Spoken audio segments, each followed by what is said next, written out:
Nous avons aussi avec nous ce soir la tête de liste En Marche pour le Luxembourg, Frédéric Chaoli. Donc, je suis très content aussi de t'avoir avec nous, Frédéric.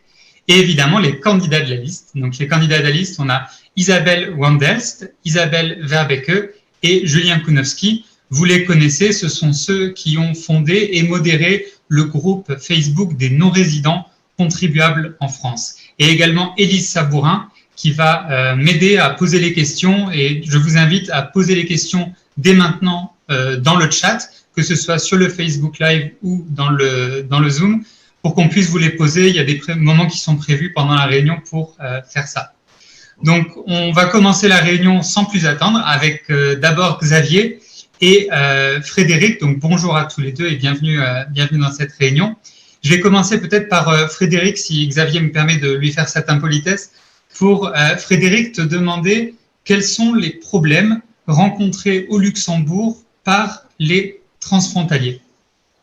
Bonjour Thierry, bonjour à tous. Donc, pour juste remettre dans le contexte, on a à peu près 635 000 habitants au Luxembourg. Sur ces 635 000 habitants, 50% sont des non-luxembourgeois. En plus de ça, chaque jour, on a 200 000 frontaliers qui traversent la frontière. Sur ces 200 000 frontaliers, on a à peu près 105 000 Français qui traversent de tous les côtés. Donc, il y a de la Moselle et de la Meurthe-et-Moselle.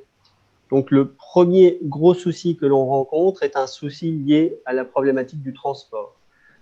Très rapidement, toutes les autoroutes sont régulièrement bouchées. Et quand on discute avec les frontaliers, c'est le premier gros point noir qui doit être évoqué. Le deuxième problème, bon, on est en période de pandémie actuellement, donc le télétravail a été un petit peu libéralisé, mais il faut savoir que la convention entre le Luxembourg et la France parle de 29 jours. Donc il y a 29 jours autorisés en télétravail. Les Français qui donc viennent travailler au Luxembourg souhaiteraient pouvoir bénéficier d'un petit peu plus de jours. Là-dessus se pose le problème de la fiscalité, puisqu'actuellement, ils sont limités à 29 jours pendant lesquels il n'y a pas de comptabilité fiscale en France. Xavier pourra compléter là-dessus sûrement tout à l'heure. Et donc ça, c'est un deuxième point problématique. Il n'y a pas longtemps, donc je crois que ça a été renégocié en 2019-2020, une nouvelle convention fiscale entre le Luxembourg et la France a été mise en place. Là aussi, peut-être parce que la communication n'est pas très bien passée via les journaux, il y a eu beaucoup d'interrogations pour se dire qu'est-ce qui va se passer, est-ce qu'on va nous taxer de manière supplémentaire au niveau de la France?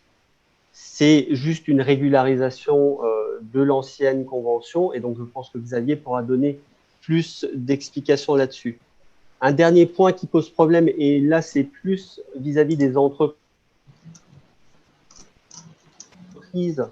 qui emploient des salariés frontaliers, c'est l'histoire du prélèvement à la source. Parce que quand un salarié dépasse son nombre de jours de télétravail, normalement, il est demandé par l'État français d'appliquer un prélèvement à la source et de le renvoyer en France, ce qui est aussi relativement compliqué à faire, voire ingérable. Voilà un petit peu les problématiques qui sont liées aux frontaliers. On pourrait en parler longtemps. Il y a plein de choses. On va en parler longtemps. Et donc, si ça permet de commencer le débat, voilà ce qu'il en est sur le Luxembourg en quelques mots. Merci beaucoup, Frédéric. Je ne l'ai pas dit au début de la réunion, mais donc l'idée de la réunion, c'est de remonter la frontière en réalité. Hein. Donc, on va commencer par le Luxembourg et on va finir en remontant du côté de Moucron. Donc, Xavier, merci encore une fois d'être présent aujourd'hui. C'est vraiment gentil de nous faire cette amitié. Frédéric nous a parlé un petit peu des problèmes qu'il y avait pour les transfrontaliers au Luxembourg. Moi, je t'ai vu ferrailler pendant la crise pour réussir à obtenir des dérogations, permettre de faciliter un peu la vie pour les personnes qui vivent comme ça entre la frontière. Est-ce que tu peux nous dire peut-être s'il y a déjà des éléments où le gouvernement ou le Parlement a pu avancer sur les éléments qu'a souligné Frédéric, et puis peut-être nous dire également un peu comment tu as vécu, toi, toute cette crise pendant les mois qui viennent de se passer. Merci Thierry. Tu me faisais part justement de ton contentement et tu me remerciais d'être parmi vous ce soir. Il va sans dire qu'à mon tour, je souhaiterais, et autant à Frédéric et qu'à toi, vous remercier pour cette invitation, au regard du fait, et vous le savez, que je suis un député, certes de la majorité, je le revendique, et ô combien, un député, et je vais me présenter, donc de cette plus belle des circonscriptions, et la plus belle des 577 circonscriptions que compte notre beau pays, y compris les dom-toms. Une circonscription un peu particulière, dans la mesure où, évidemment, et vous le savez, cette circo jouxte des frontières belges et luxembourgeoises, et c'est la raison pour laquelle je m'attelle à travailler ces différents sujets. Donc, merci pour cette invitation. Ça me donne évidemment tout le loisir d'être exposé et notamment de rencontrer, même certes de manière virtuelle, des personnes, et je les vois affichées ici, tant de ma circo, évidemment, mais que du Luxembourg et de la Belgique. Alors, que de sujets évoqués, même si 4 ou 5 gros sujets ont été évoqués par Frédéric, et je pense, et évidemment, qu'il nous faudrait peut-être même quelques heures, voire quelques jours pour en débattre et d'avancer toutes les informations nécessaires. Alors, je crois savoir qu'il y a plusieurs sujets qui ont été évoqués. Alors, pêle-mêle, la coopération en matière de transport, le télétravail, et ça a été mentionné, également la convention fiscale. Moi, j'aurais aussi toute l'occasion de revenir tu es muet maintenant. Points, les différents... Tu étais muet pendant 5 secondes pour moi, mais c'est bon, c'est revenu. Je vous évoquais donc la convention fiscale et évoquer également au niveau de l'Assemblée nationale les différents sujets et l'état d'avancement des travaux de l'Assemblée nationale et aussi mes différentes interpellations.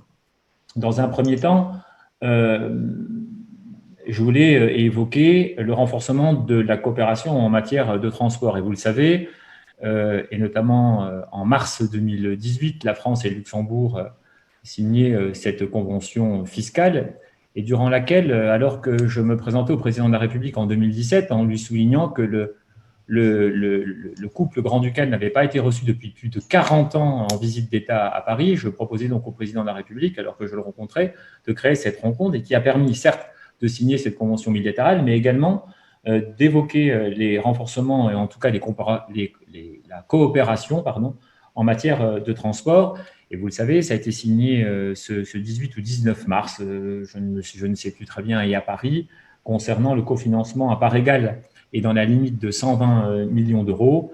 L'idée, évidemment, c'était de renforcer les infrastructures de transport ferroviaire sur le sillon lorrain, tant du côté meurthe-et-mosellan que du côté mosellan.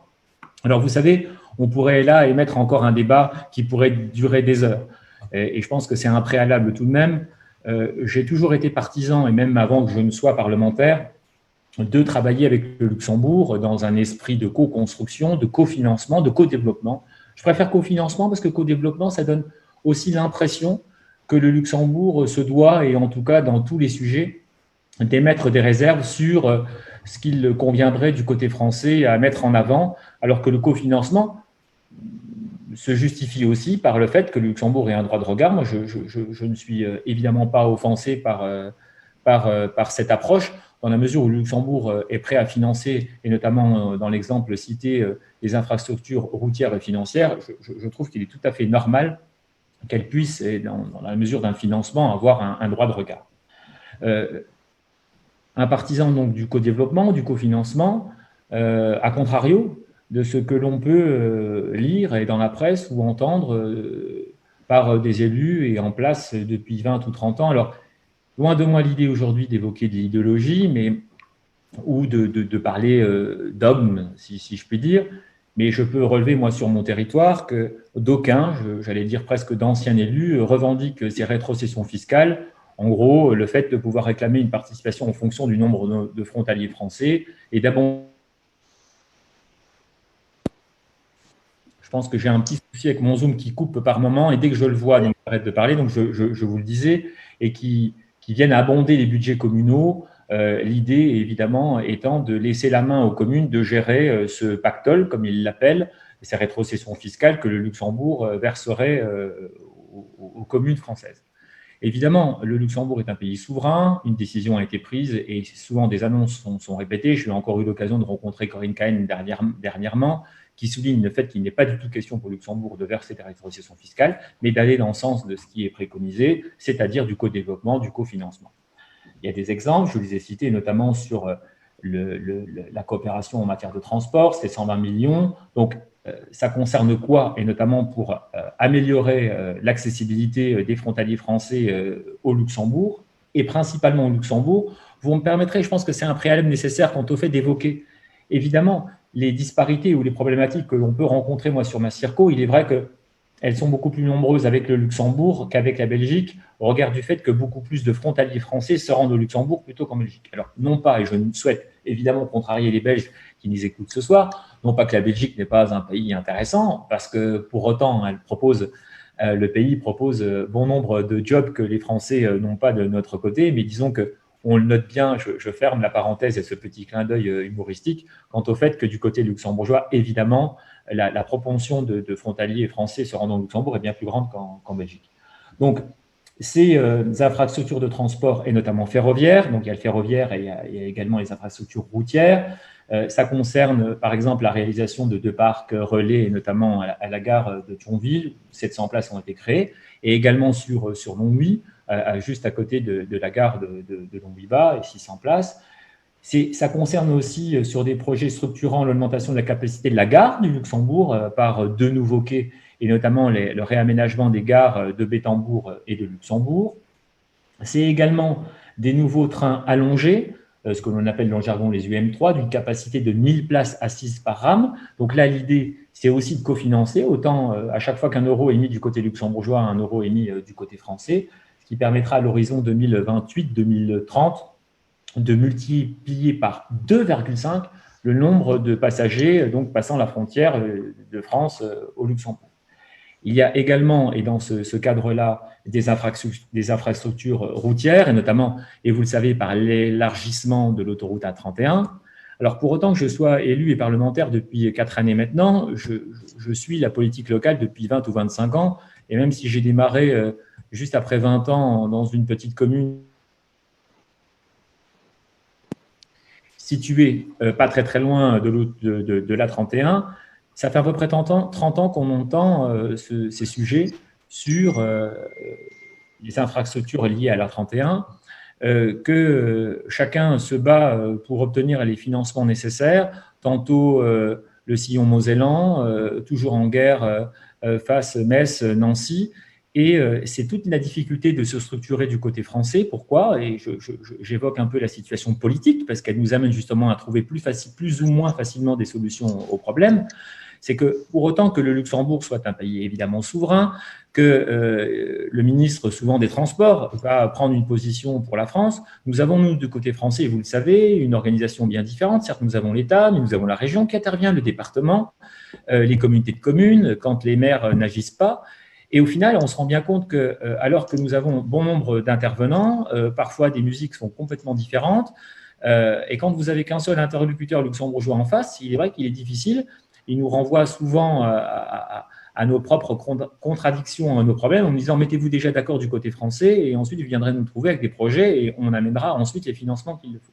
Donc c'est la raison pour laquelle, à l'époque, Jacques Mézard, ministre de la cohésion des territoires, qui était donc le prédécesseur de Jacqueline Gouraud, avait désigné, et moi je l'avais demandé, pour dire vrai, je ne m'arroge pas la paternité de cette demande, sachant que je n'étais évidemment pas tout seul à la formuler, mais il est certain qu'il était important, en tout cas pour nous, et ça a été traduit par une volonté de l'État, de faire en sorte qu'une lettre de mission soit donnée et qu'on puisse charger au moins 1, voire 2 interlocuteurs qui pouvaient et peut évidemment parler directement avec Luxembourg. Il s'agissait du préfet de région, et à l'époque c'était M. Marx, et également du président de région. Alors évidemment, moi, je l'espère et de tout cœur d'ailleurs qu'on pourra en changer prochainement, sachant, c'est une toute petite parenthèse, que je suis candidat sur la liste centriste. Mais pour autant, l'interlocuteur, pour l'heure, c'est Jean Rottner. Et donc, ça permet justement, sachant qu'il est président de région, d'aller parler, j'allais presque dire en tête-à-tête avec le gouvernement luxembourgeois pour trouver des accords au niveau de l'État. Le fait de pouvoir réduire les intervenants, évidemment, permet de faciliter les échanges et les décisions. Donc ça, évidemment, ça s'est transcrit dans les décisions gouvernementales et force est de constater que ça nous a justement permis d'aboutir sur cette coopération en matière de transport et je vous évoquais les 120 millions.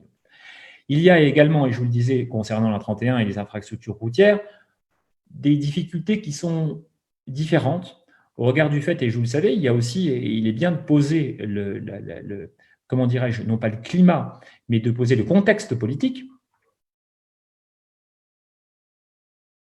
On a été coupé, donc je reprends. Vous avez donc au Luxembourg une coalition, et on le sait bien, et notamment avec les Verts, et qui, au regard des différents commentaires et des politiques menées, souhaite améliorer le ferroviaire au détriment, et ça se comprend, des infrastructures routières. En gros, si la globalité de l'enveloppe des 120 millions pouvait être dépensée sur le ferroviaire, pour beaucoup, en tout cas côté luxembourgeois, ils en seraient satisfaits. Ça n'enlève pas les problèmes liés au transport routier, notamment liés aux camions, même si on sait bien que la plateforme de Bettembourg, évidemment, engendre bon nombre de transports et permet de libérer justement la 31. Il y a également, et dans cette infrastructure, l'amélioration des infrastructures routières, le programme des parkings de regroupement pour le covoiturage, et notamment avec des parcs de relais, des parcs routières cofinancés à hauteur de 10 millions d'euros. Ça a été acté. Vous avez aussi, et ça a été mis en place, et ça va l'être davantage, je pense qu'on a aussi une situation spécifique liée à la situation sanitaire qui fait que nous avons aussi du côté luxembourgeois la gratuité des transports, une situation un peu exceptionnelle, même complètement exceptionnelle, devrais-je dire, liée à la situation sanitaire et notamment aux transports qui sont plus ou moins fluides en ce moment, du fait, et on va en parler, du télétravail, mais c'est la mise en place de nouveaux services transfrontaliers de transport en commun avec les parkings relais qui sont en cours de création du côté français. Et c'est un coût qui est supporté également autant par la France pour le Luxembourg à hauteur de 13 millions d'euros par an.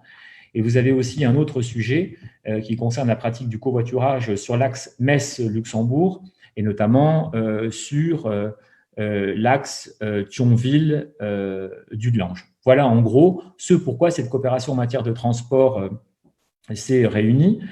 J'attire votre attention sur le fait que depuis, j'ai eu l'occasion de rencontrer les différents, en tout cas 2 ministres luxembourgeois, pour évoquer cette coopération en matière de transport et en demandant, et il est bien légitime, que l'on puisse décliner cette approche de co-développement, de co-financement sur d'autres aspects, et notamment, on y reviendra, et sûrement lors d'une autre réunion, pour parler, par exemple, de la formation. On sait très bien qu'on a des problèmes de formation entre la France et le Luxembourg, où les formations se font pour beaucoup du côté luxembourgeois, avec une main-d'œuvre, évidemment, ou en tout cas des personnes qui vont travailler au Luxembourg. L'idée, c'est éventuellement, et ça fait son chemin, de travailler sur un centre de formation,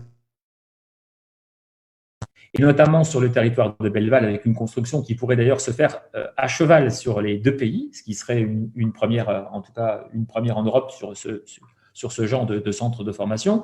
Il y a également le volet hôpital, où on voit bien la nécessité, et là ça englobe les 3 pays, et notamment avec les difficultés de l'hôpital de Differdange, l'hôpital de Mont-Saint-Martin, également l'hôpital d'Arlon, avec toutes les difficultés que ça peut générer également au niveau des accès. L'idée là, c'est de renforcer une coopération ou de faire en sorte de créer une coopération au niveau du développement des sujets et sanitaires avec la création, pourquoi pas, d'un hôpital transfrontalier. Il y a également d'autres sujets qui pourraient être évoqués, notamment par la création, et ça c'est aussi en cours d'étude, sur la création d'un lycée dans lequel évidemment chacun des 3 pays sera représenté, notamment la Belgique, la France et le Luxembourg. Donc l'idée, encore une fois, c'est de faire un copier-coller de cet accord qui a été signé en mars 2018 et de décliner sur d'autres sujets.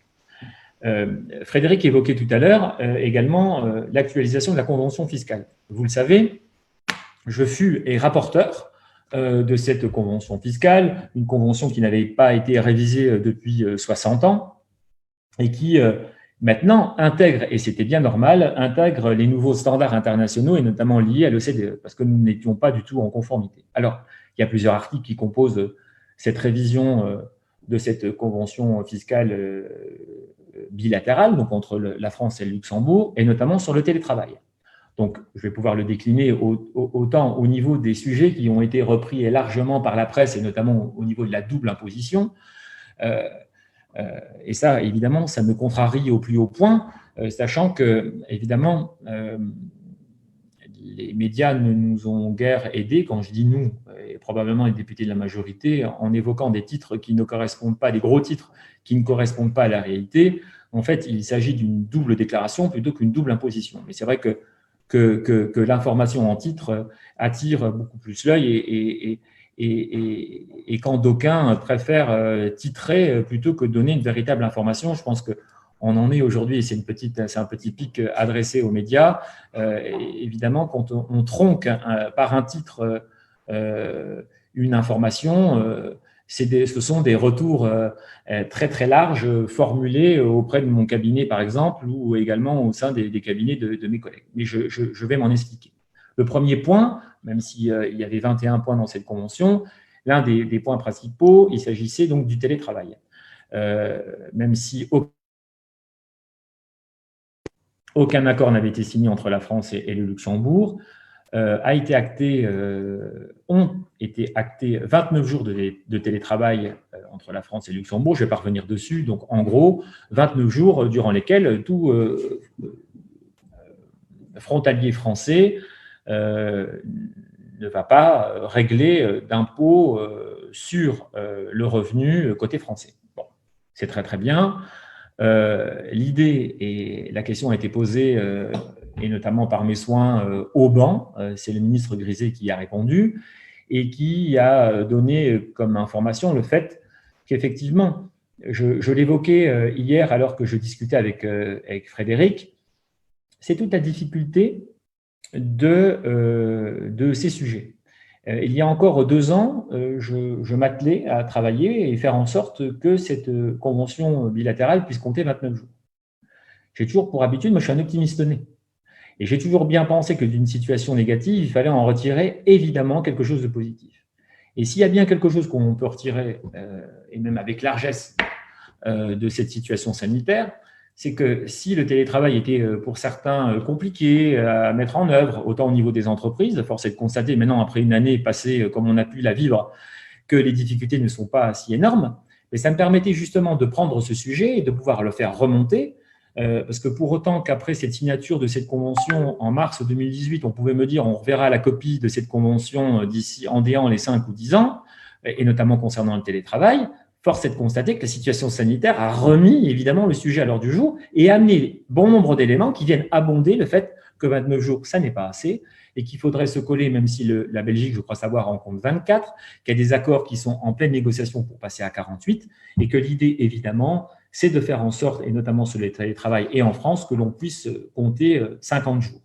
Donc, on le sait, pourquoi 50 jours? Parce que les textes européens ne nous permettent, et pour l'heure, que de pousser à 50 jours, c'est-à-dire que le maximum, c'est 25% maximum du temps de travail réalisé en France.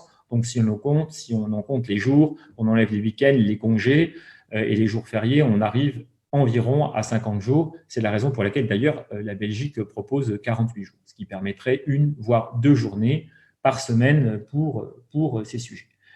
J'ai eu l'occasion de poser la question au gouvernement, lequel m'a répondu de manière très officielle au banc que la convention allait être revue.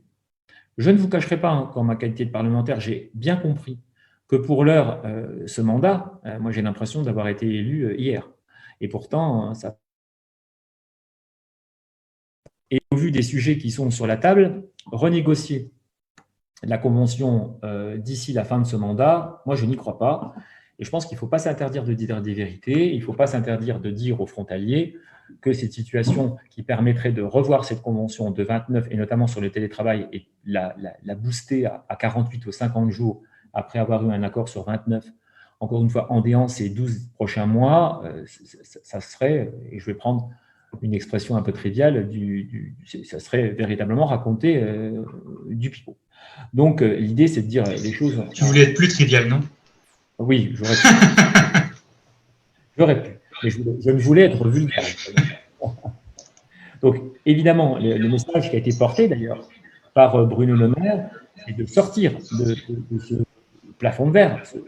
C'est véritablement ces mots, et notamment au banc, à côté de Griset, de viser aussi à ce que les 50 jours soient atteints en déant les 2 ou 3 prochaines années. Alors, évidemment, moi, j'ai mis en avant ce que l'on appelle communément les externalités positives, et notamment sur le transport. Et vous le savez, pour ceux qui passent la frontière, c'est quasiment 2 heures, voire peut-être même 3 en situation de non-confinement. C'est 3 heures de vie retrouvées chaque jour. C'est le désengorgement du trafic routier, vous le savez, donc des difficultés sur la 31, et notamment, ça permettrait de limiter évidemment au niveau des transports. Et puis, là aussi, parce que c'est un sujet très à la mode, et l'idée n'est pas simplement d'en parler parce que c'est à la mode, parce que c'est une véritable problématique, on ne compterait plus les bienfaits au niveau du climat, dans la mesure où, évidemment, l'utilisation des véhicules serait restreinte. En tout cas, moi, j'ai demandé, comme pour d'autres, une inscription à l'ordre du jour de la prochaine conférence intergouvernementale à laquelle j'assisterai. L'idée, évidemment, c'est que l'État luxembourgeois rencontre l'État français et évoque les différents sujets qui sont de réelles problématiques. Il y a, et ça je sais que beaucoup ici attendent des réponses, et notamment au niveau de la fiscalité, ça a été évoqué, Frédéric, tout à l'heure, et notamment cette imposition. Alors, il y a tellement à dire. Il est vrai on parlera de l'imposition aussi un peu plus tard, hein, si tu veux. Ça te donnera l'opportunité. On reparlera aussi de l'imposition un peu plus tard dans la réunion, si tu veux. Aussi. Pas de souci. C'est toi le maître. C'est juste que je regarde mon programme. Donc, en tout cas, voilà pour les télétravail. Je voulais simplement répondre aux différents sujets évoqués par Frédéric. Moi, ce que je peux vous dire est simplement au niveau…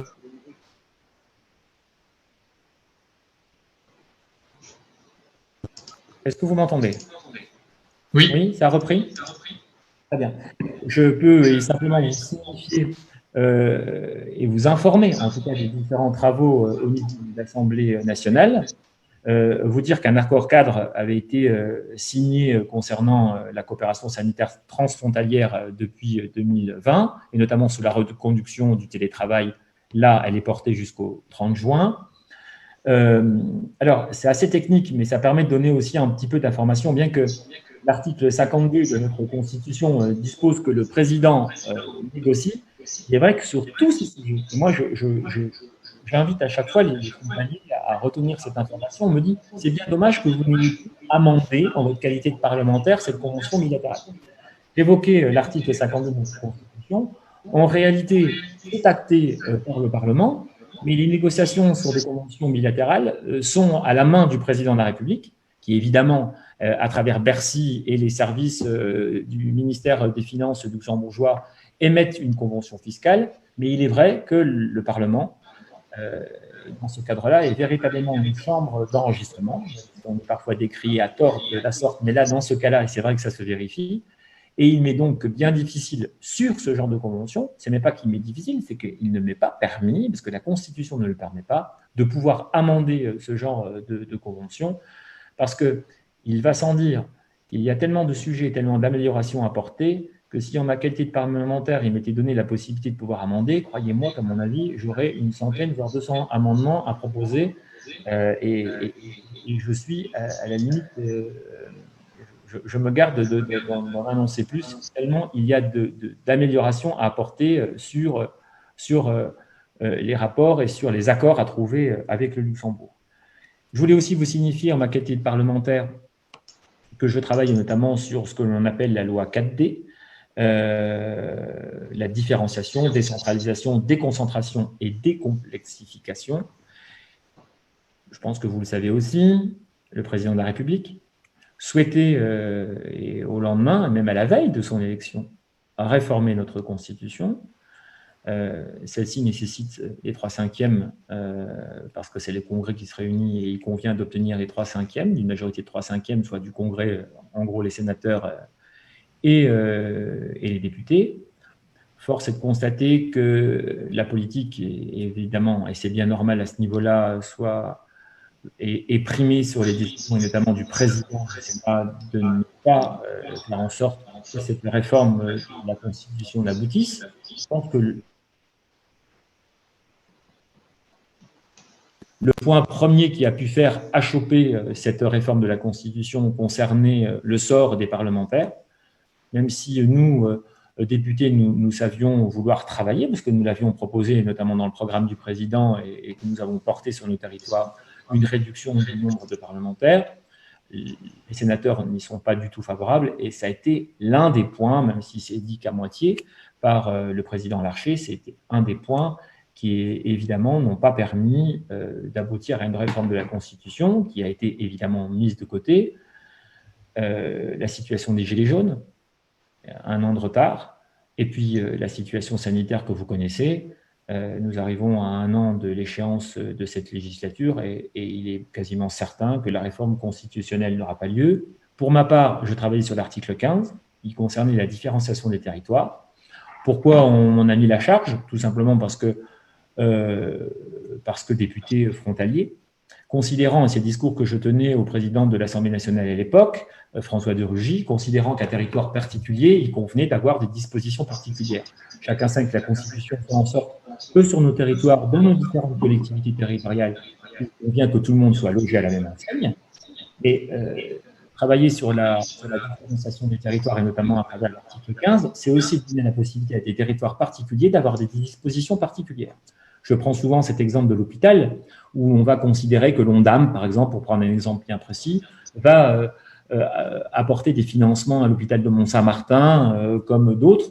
Souvent, les financements sont portés, par exemple, sur le nombre de lits, sur le nombre de médecins, et différents critères. Les clés de répartition sont les mêmes à travers le pays. Mais on le voit bien, et je l'évoquais tout à l'heure, la problématique au niveau sanitaire et de la formation des infirmières, par exemple.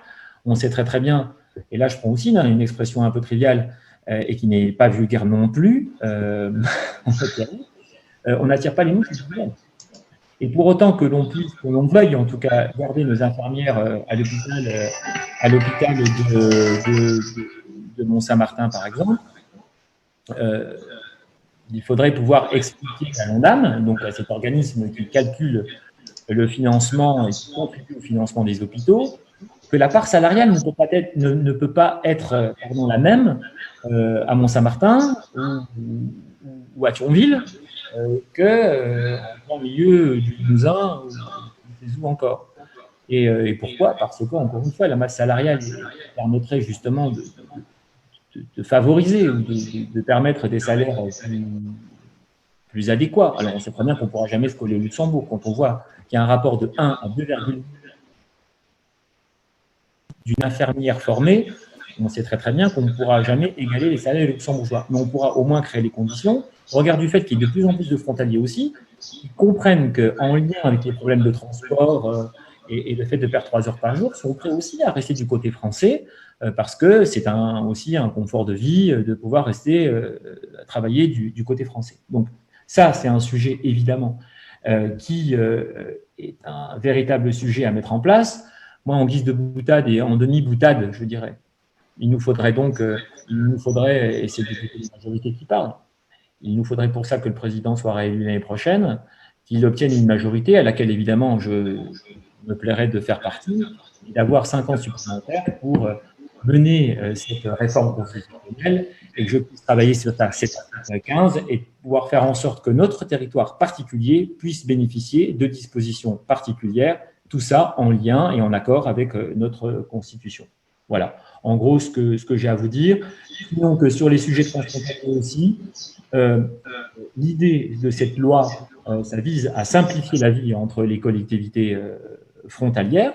L'idée, c'est de créer justement un groupe de travail au niveau européen sur les sujets transfrontaliers.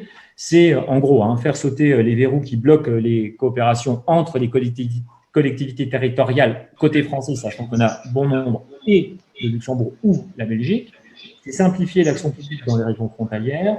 C'est également simplifier les procédures lors de consultations dans les pays voisins, avec notamment des délais de remboursement trop longs. On pourrait également parler de la CNS, par le Luxembourg, avec toutes les problématiques que ça peut générer. Et puis, plus de coopération avec des villes de l'autre côté de la frontière. On pourrait évoquer la situation, et on a un exemple typique d'Esch 2022, et notamment par le fait que Esch ait été désignée comme étant la capitale européenne. On voit bien là dans notre du côté français, notamment Villerue, Odintiche et des liaisons sur le territoire français, on voit bien toutes ces difficultés. Moi, je m'attelle au quotidien à trouver personne, les mettre en contact, parce que, encore une fois, du côté français, on a tellement d'institutions, tellement de collectivités, que nos amis luxembourgeois, là, dans ce cas présent, sont bien en peine d'aller trouver un interlocuteur côté français, tellement ils sont nombreux. C'est toute la difficulté. Donc voilà, en gros, c'est pourquoi, en tout cas, moi, en tant que parlementaire, je m'attelle à travailler, et je dirais presque au quotidien. Allez, j'ose dire, jour et nuit. Merci beaucoup Xavier pour tout ça. C'était vraiment passionnant. Je suis vraiment content de t'avoir invité. Je disais dans l'email que tu étais spécialiste des questions transfrontalières. Je pense que tout le monde en est convaincu maintenant, si jamais certains devaient être encore convaincus.